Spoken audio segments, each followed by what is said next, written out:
7장 1절에서 13절까지의 말씀 제가 봉독하고 13절은 함께 읽도록 하겠습니다.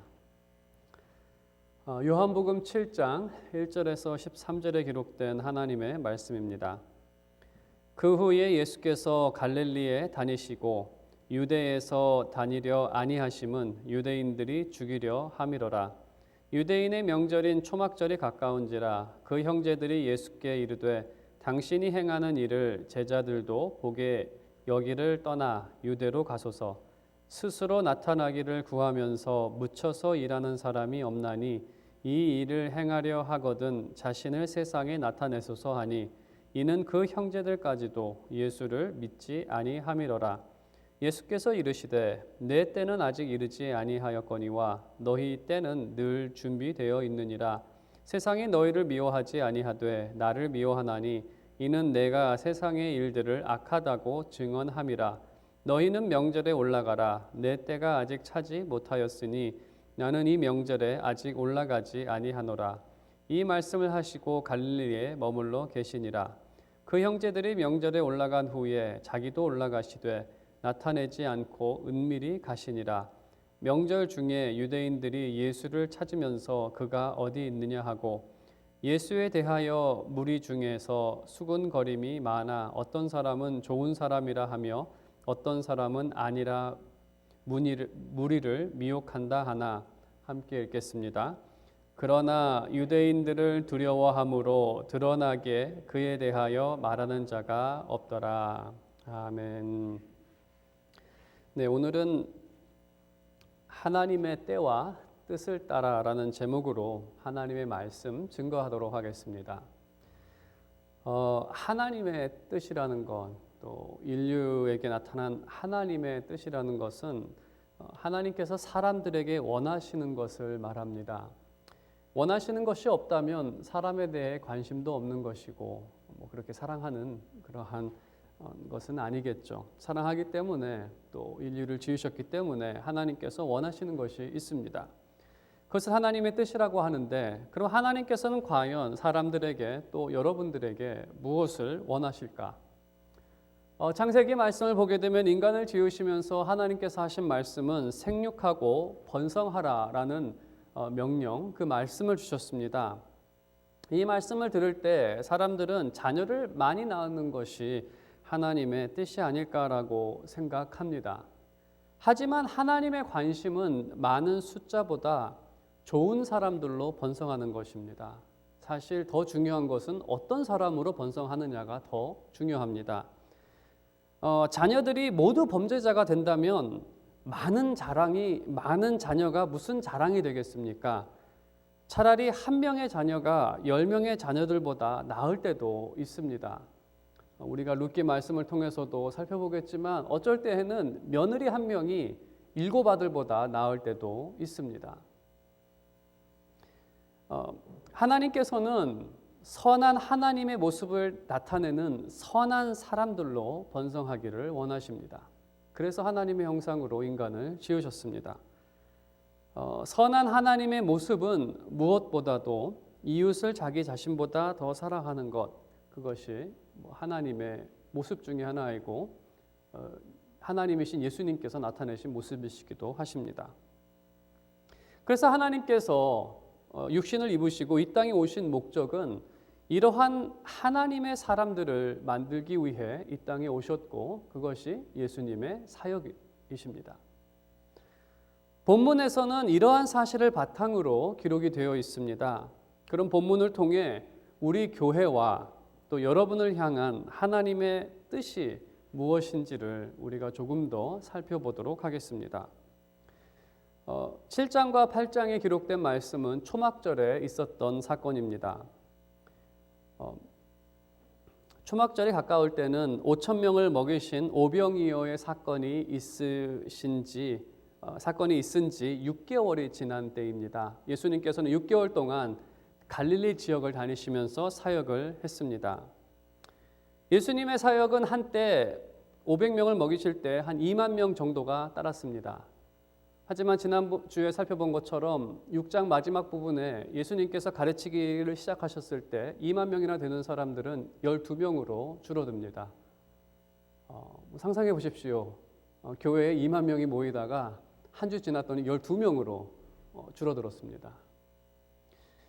이러한 모습이 초라해 보였던지 예수님의 형제들이 오늘 본문에서 한 가지 제안을 합니다. 여기서 형제들이라는 것은 요셉과 마리아의 아들들을 말하는데 예수님의 동생들입니다. 예수님과 어머니는 같지만 예수님께서는 성령으로 잉태되셨기 때문에 아버지는 다릅니다. 아무튼 동생들입니다. 동생들은 이러한 제안을 합니다. 3절과 4절에 동생들의 제안입니다. 그 형제들이 예수께 이르되 당신이 행하는 일을 제자들도 보게 여기를 떠나 유대로 가소서. 스스로 나타나기를 구하면서 묻혀서 일하는 사람이 없나니 이 일을 행하려 하거든 자신을 세상에 나타내소서 하니. 이 말의 의미는 좀 정리해서 말씀을 드리면 작은 마을에서 사역하지 말고 큰 도시로 가라는 것입니다. 예수님께서 행하시는 그 기적과 같은 일들, 사람의 병을 치유하고 놀라운 일들을 하는 이 모든 것을 보게 되면 많은 사람들이 형님을 따를 것입니다. 특히 초막절과 같은 절기에는 정말 많은 사람들이 예루살렘에 모이니까 이 절기를 활용해서 자신을 세상에 알리라는 것입니다. 정말 그날에 세상이 흩어졌던 유대인들이 다 예루살렘에 모입니다. 그런 기적과 같은 일들을 보이면 많은 사람들이 당신을, 형님을 따르지 않겠습니까? 라는 제안입니다. 이러한 제안을 하는 것은 자신들이 생각하는 사역의 목적이 사람들을 끌어모으는 것이다라고 생각을 했기 때문에 이러한 제안을 예수님께, 그들에게는 형님께 드린 겁니다. 그래서 사람들이 많이 모이는 때와 장소를 찾아 사역하라는 것입니다. 본문은 이러한 제안, 이 동생들의 제안에 대해서 이렇게 평가합니다. 5절 말씀을 보게 되면 이는 그 형제들까지도 예수를 믿지 아니함이로라.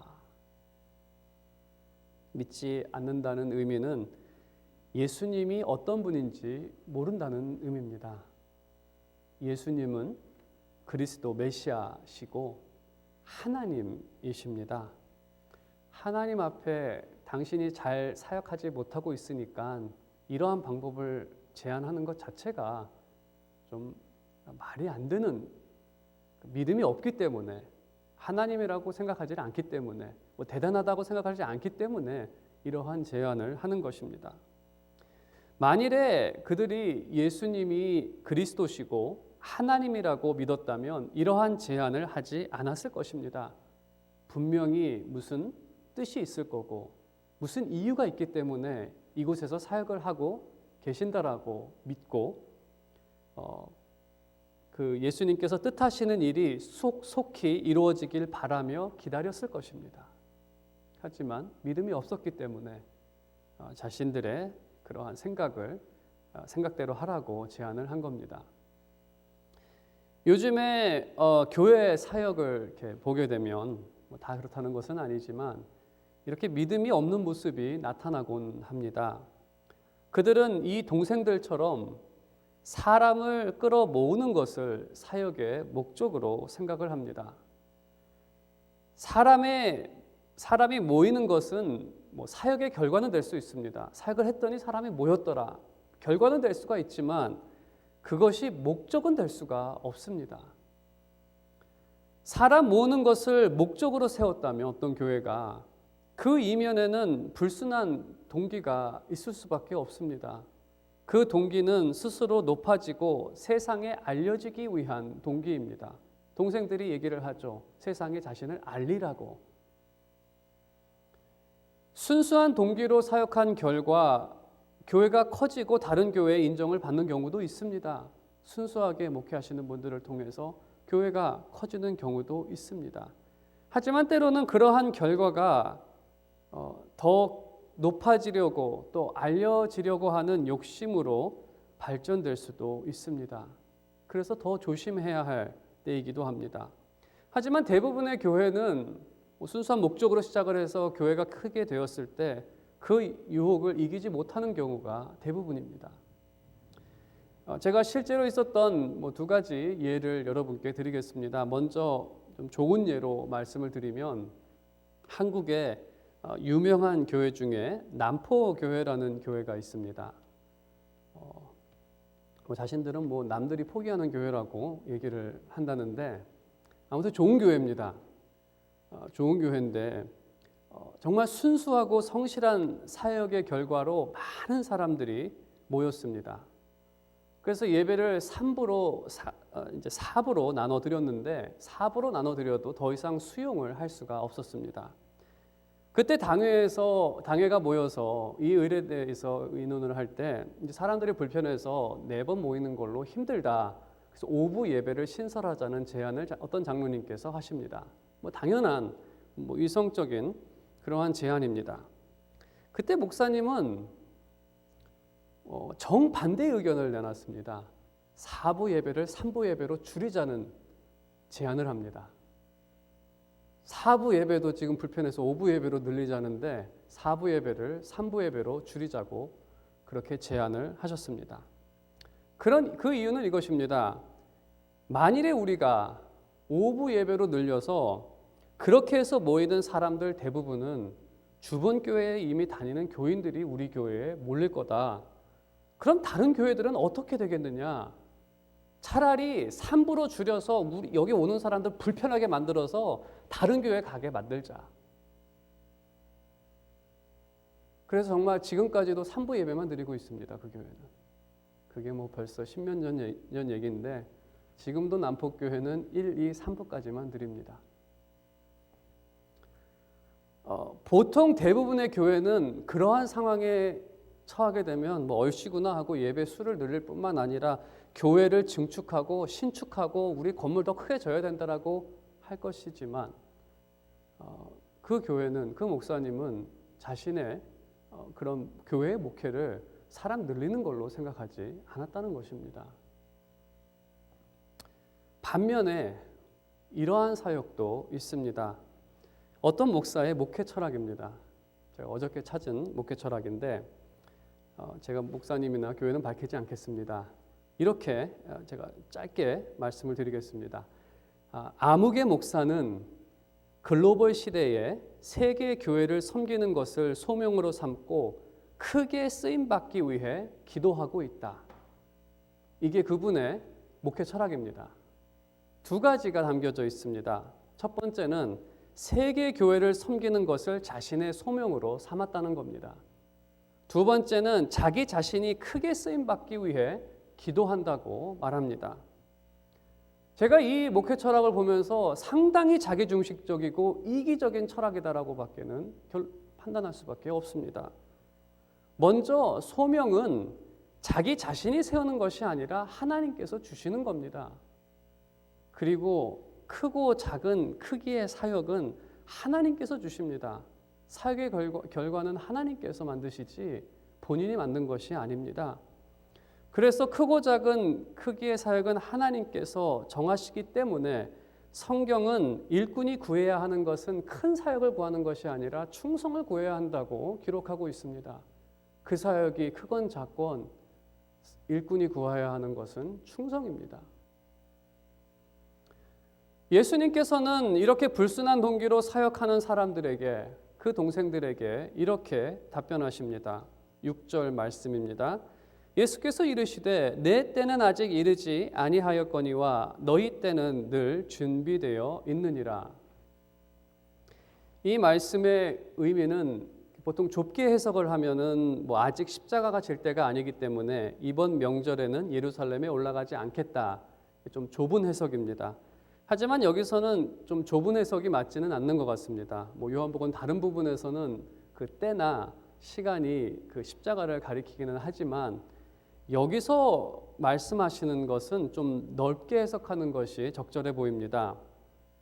이 말씀은 전도서에 있는 말씀처럼 심을 때가 있고 거둘 때가 있고 죽을 때가 있고 태어날 때가 있고 죽을 때가 있고 인간에게 이 모든 때가 있다는 것이고 이 모든 때를 주관하시는 분은 하나님이시다라는 그러한 의미입니다. 그래서 이 넓은 해석을 여기에 좀 적용을 해서 말씀을 드리면 이번 초막절에 예루살렘에 올라가는 것은 하나님께서 허락하지 않으셨다. 하지만 너희에게는 언제나 허락되어 있다라는 것을 의미합니다. 이러한 의미를 좀 종합해서 핵심을 여러분께 말씀을 드리면 예수님께서는 자신의 뜻이 아니라 하나님의 뜻에 따라 하나님의 때에 하나님의 방법으로 사역하신다는 말씀입니다. 예수님께서는 자의적으로 사역하지 않으셨습니다. 그들이 제안한 것처럼 그렇게 내가 뭔가를 세워서 뭔가 사람을 모아서 이렇게 하지 않으시고 예수님께서 하셨던 것은 하나님에 대한 충성이고 순종이었습니다. 예수님께서는 제자가 2만 명이 되었을 때 12명이 되었을 때 늘 한결같이 하나님 말씀에 충성하셨고 순종하셨습니다. 하나님께서 자신을 파송하신 하나님의 뜻에 따라 사역하지 않고 자신이 스스로 세운 목적이나 다른 동기로 사역하지 않은 것처럼 교회도 사역자도 소명을 스스로 세우거나 크건 작건 주어진 사역에 충성을 해야 하는 것입니다. 그것이 예수님께서 보이신 모습이기 때문에 그렇습니다. 또한 동생들이 말한 세상에 대한 오해를 지적합니다. 7절에 이렇게 말씀하십니다. 세상이 너희를 미워하지 아니하되 나를 미워하나니 이는 내가 세상의 일들을 악하다고 증언함이라. 동생들은 이렇게 생각했습니다. 사람들이 예수님께서 행하시는 놀라운 일들을 보면 그들이 예수님을 따를 것이다라고 기대했습니다. 하지만 이것이 오해라는 것입니다. 왜냐하면 세상은 예수님을 미워하기 때문에. 그 이유는 예수님께서 세상에 대해 그 악행을 지적하시기 때문에 세상은 예수님을 미워한다는 것입니다. 그래서 아무리 놀라운 기적을 베푼다 하여도 아무리 하늘의 놀라운 지혜를 그들에게 가르친다 하여도 세상은 그를 미워하고 또 정말로 그를 미워했었고 결국 핍박하고 예수님을 죽였습니다. 예를 들면 이런 것과 같습니다. 정부를 예를 들어서 요즘 미국이나 한국이나 상당히 정치적으로 민감한 그러한 상황이긴 합니다. 그래서 여러분께서도 오해하지 마시고 제가 일반적인 것을 말씀드리는 것이기 때문에 그렇게 이해해 주시기 바랍니다. 미국이나 한국이나 정부가 잘한 것도 있고 잘못하는 것도 있을 겁니다. 다 잘못만 하겠습니까? 또 다 잘만 하겠습니까? 잘한 것도 있고 잘못한 것도 있을 것입니다. 일반적으로 한국이나 미국이나. 하지만 현 정부를 미워하는 분들은 잘한 것도 바르게 보이거나 받아들이지 않습니다. 아무리 잘한 것도 미워하면 그게 좋게 보이지 않습니다. 예수님께서 하시는 말씀이 그겁니다. 아무리 병자를 치유하고 아무리 그들이 은혜를 얻었다 하여도 예수님은 결국 십자가를 지셨고 결국 그 미움 때문에 핍박을 당하셨습니다.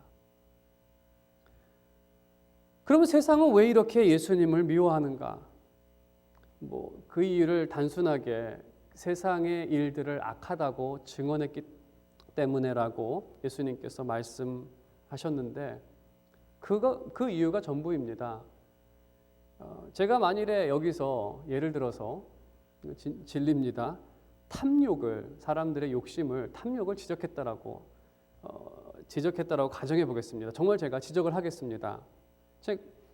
성경에 있는 것처럼 돈 욕심 때문에 불쌍한 가족을 돕지 않고 또 가족과 반목하고 당을 짓고 누구를 왕따시키고 돈 때문에 돈 욕심 때문에 탈세하고 부적절한 방법으로 정부 보조를 받아내고 자기 것도 아닌 것을 편법으로 상속하고, 이게 다 도둑질입니다.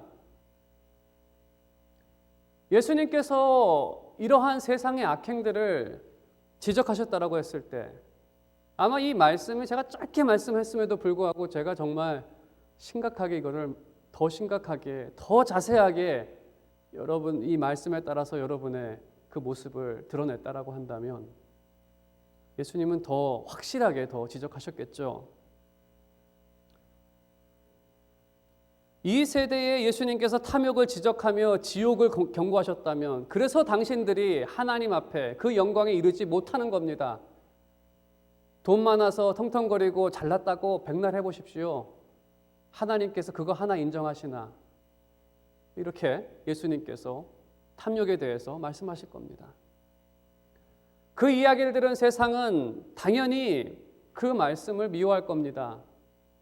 지는 뭐가 잘나서, 내가 여태까지 얼마나 열심히 해서 세상에 나보다도 더 나쁜 사람들이 많은데 왜 나만,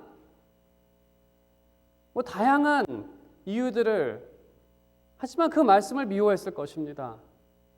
예수님께서 그들의 탐욕을 지속적으로 매 주마다, 안식일마다 그들의 죄를 지적했다고 했을 때 미움을 당하게 되겠죠.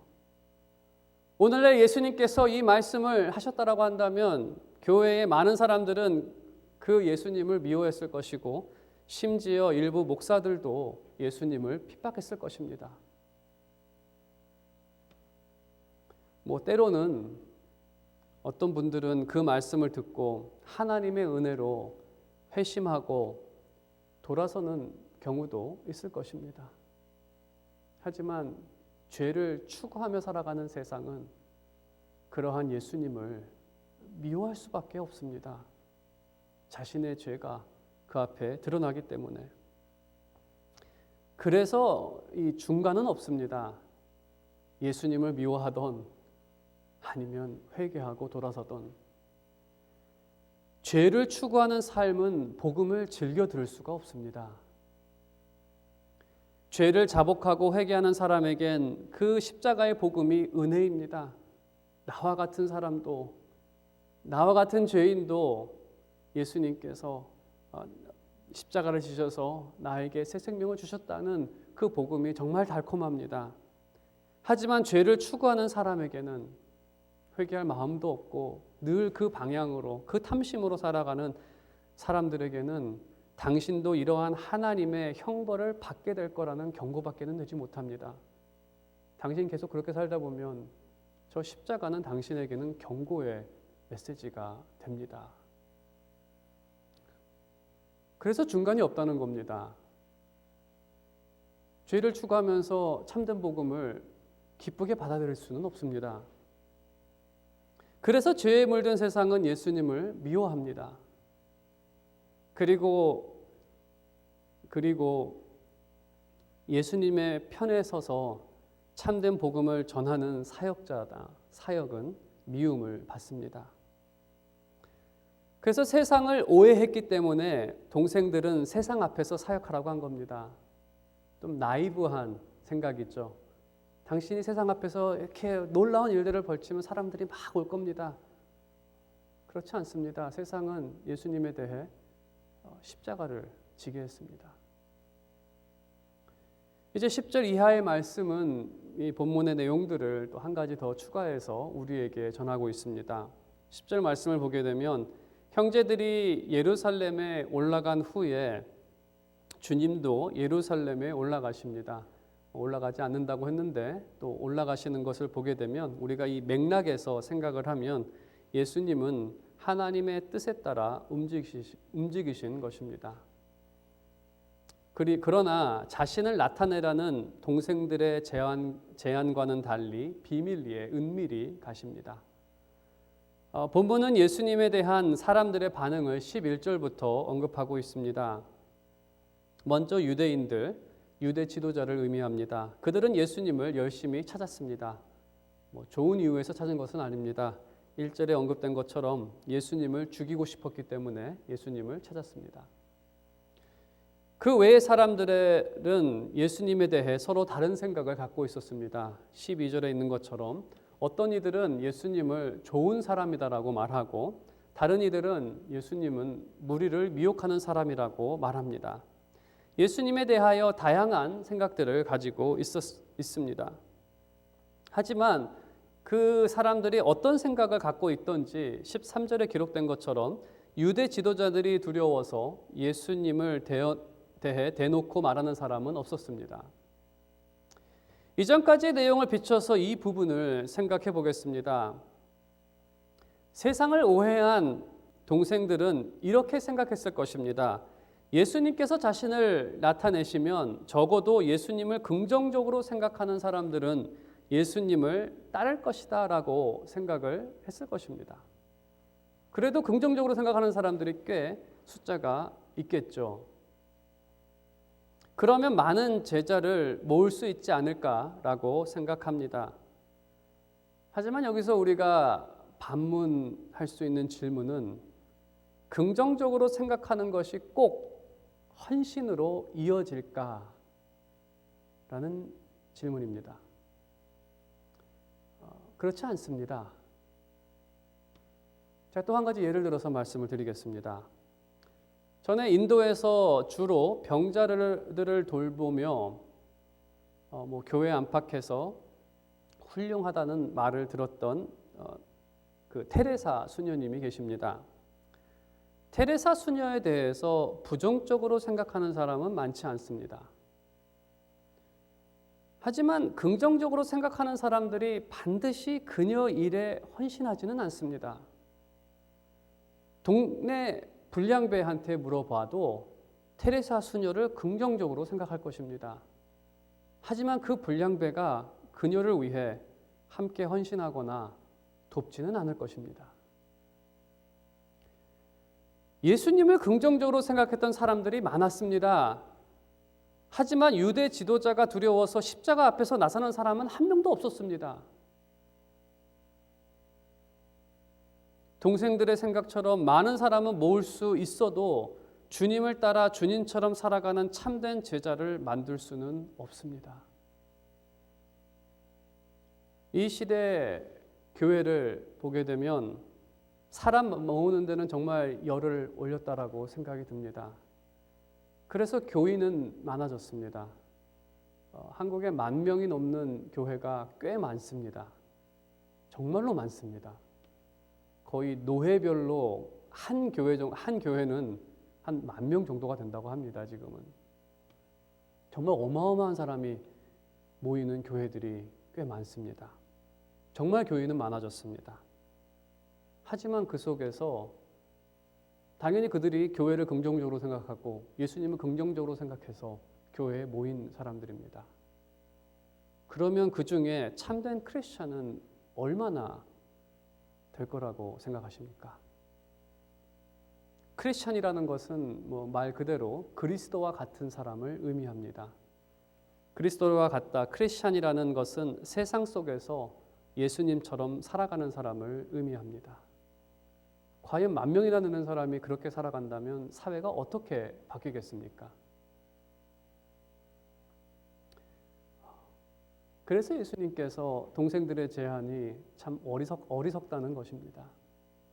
예수님께서 이 땅에 오신 것은 생육하고 번성하라는 것처럼 무작정적으로 많은 사람들을 만드는 것이 아니라 어떤 사람들을 만들어내느냐.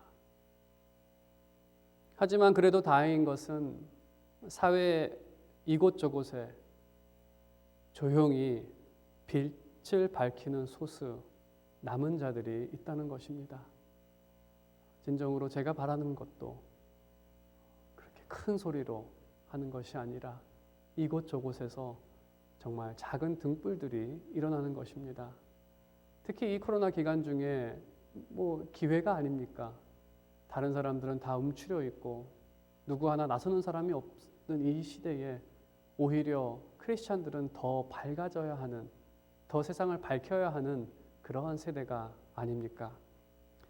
오늘 말씀의 결론을 맺도록 하겠습니다. 사역이라는 것은 하나님께서 세우신 목적에 따라 하나님께서 주신 은사와 방법으로 하는 것입니다. 세상은 죄로 인해 주님을 미워하기 때문에 참된 사역도 미움을 받습니다. 교인이 되는 것은 교회의 사람이죠. 교인이 되는 것은 크리스찬이 되는 것과 다른 것 같습니다. 특히 이 세대에는 주님께서는 자신의 삶을 통해 하나님의 영광스러운 모습을 나타내셨습니다. 그리고 우리들에게도, 믿는 사람들에게도 그리스도의 모습을 따라 크리스찬으로서 이 세상 가운데 하나님의 영광을 나타내기를 원하십니다. 그것이 하나님의 뜻입니다. 우리 믿는 사람의 목적은 그래서 우리의 말과 삶의 모습을 통해 하나님을 영화롭게 하며 그 안에서 즐거워하는 것입니다. 이러한 사람을 만드는 것이 하나님께서 우리에게 주신 사명입니다. 우리의 자녀를 그러한 자녀로 키워야 하고 또 우리의 자신을 그러한 사람이 되도록 하나님이 어떠한 일을 하셨는지 그것을 배우고 또 그것을 위해 기도하는 것 또한 우리의 삶의 목적이기도 합니다.